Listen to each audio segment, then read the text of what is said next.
Hello everybody, I'm in the Littlewood, also known as Martin, and welcome to something that I don't often do on my channel. And I think the last time I did an unboxing video, other than a PO Box video, was for this, the very first Oculus Rift, the Development Kit 1. So, let's move from the old, and let's bring in the new, more compact, and cardboard Oculus Rift 2, or the SDK2, the development kit number 2.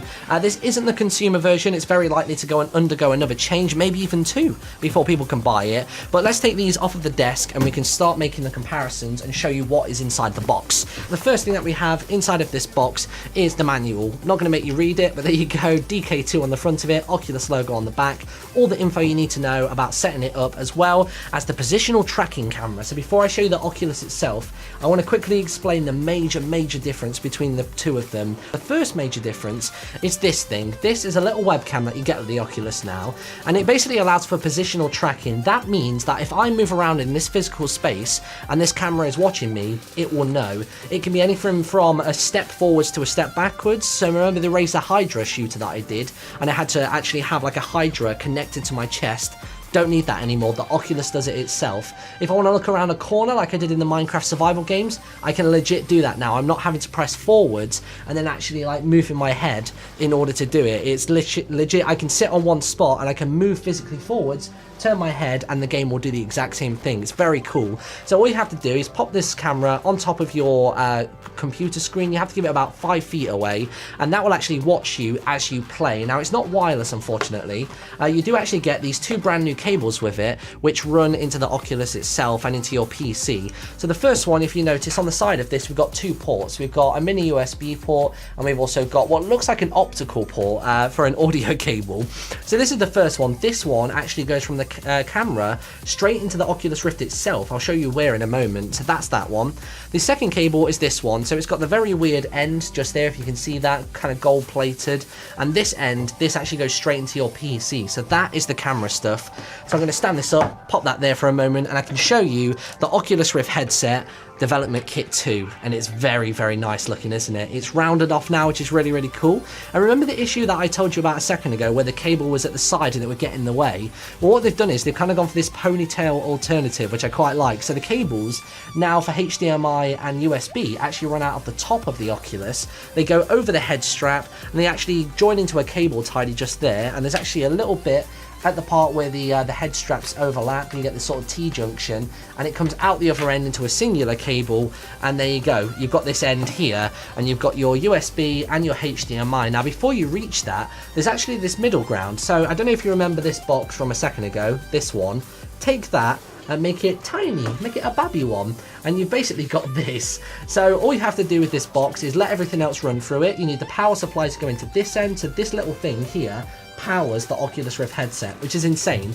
And then in the other side of it, that's where the syncing with the camera comes into play. So the little optical cable I told you about it, one of them goes into the camera, the other end goes into this, and away you go. That's everything sunk up.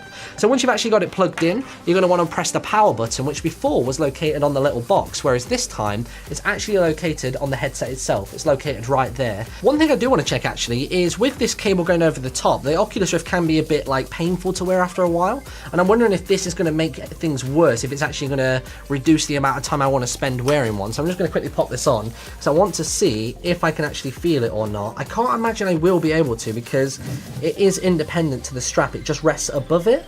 It does sort of like fall off to the side, as I can feel already, but for the most part I actually can't feel a thing, and sort of weight wise way lighter than the previous one, or at least it feels that way. And also as well, I used to notice I get a lot of bleed from a lot of the lights inside of here when I used to chroma key stuff out, but I don't actually see any bleed now, other than a couple of like what I would say pixel size gaps that are around here, but for the most part they've managed to black out the headset. So what we need to do next is we need to plug this in, get it fired up, and see what the visual differences are and how the positional tracking works, see how good it is on a one-to-one basis. And before we do that, just to quickly point out about the resolution of this, the LED board on the inside, I obviously can't show you it, but before it used to go on a resolution of 1280 by 800, which is just above 720p, and now it is 1080. It's 1920 by 1080, and I'm very, very excited to see what the differences are going to look like when I throw this on. If you want to see kind of like a very simple guideline of what it looks like to wear an Oculus Rift, go to the link in the description. It's a little website that Toby found, and you can actually choose each of the dev kits and also the CV1 version, which is the consumer version, which is going to be above 1080p, which pretty much has no lines, and I can't wait for that. And yeah, let's play some games.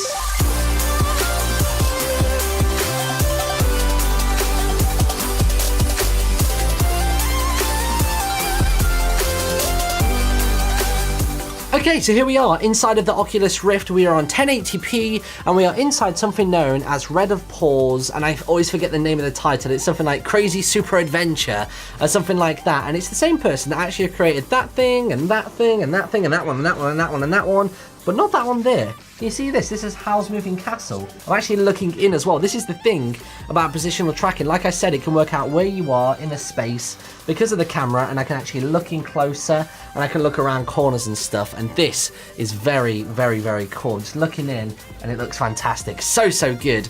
So, very quickly before we get into kind of like looking around corners and everything, one thing that I wanted to mention that is really, really cool is you can now actually launch applications straight to the Oculus. So your computer screen will be left as it is, and you can launch them straight to this, or you can do the old method, which is where you actually have the same screen appearing on here as you do on your computer, and then obviously you're just mirroring it and doing that. That's what you have to do if you want to record an Oculus game, but for a general consumer, they're just going to want to load the game up and it just goes straight into this, which is really, really handy and cool. Let's look around the corner. Let's kind of demonstrate this. So before I would look to the right and move my body forwards, and it wouldn't actually do anything. I would just see that again. So even if I leant forwards and went around, that's all I'd see. Whereas now I can lean forwards like that, I can look around, and there it is. Notice how this works now?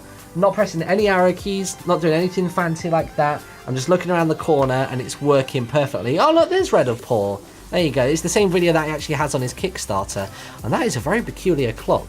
Starts at 1 at the bottom and then goes clockwise afterwards. How weird is that? Okay, anyway, let's go over to the, what's this?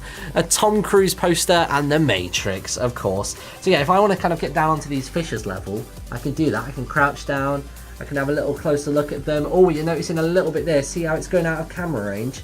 So when you actually are going out of the line of sight of the camera, it will let you know about it. It will do kind of like a grey overlay, and it will put some yellow text on the screen. Probably the best way to demonstrate this is if I try and look at these little soot sprites that are on the floor down here, or to be fair, even the little clicking head ghosts, if I actually try and get down to their level. So currently I'm head level with the Boiler Man and also Howl's house, whereas if I move down a little bit, I can't even get as far as Totoro before the desk in front of me is blocking the camera. But obviously if you're in a well spaced out room and you've got no obstacles, then you're going to have a much better time with this. And just to kind of explain how this looks for me right now, before I used to see lots of lines. They were very like harsh and defined lines that made up even just the simplest of objects, whereas now it almost looks like that everything's made of kind of like a quilt. Everything's just kind of got this very slight bump to it. It's almost like a texture, like they've brought those lines and made them a lot thinner, and when the actual consumer version comes out, there should be like no lines. It should just literally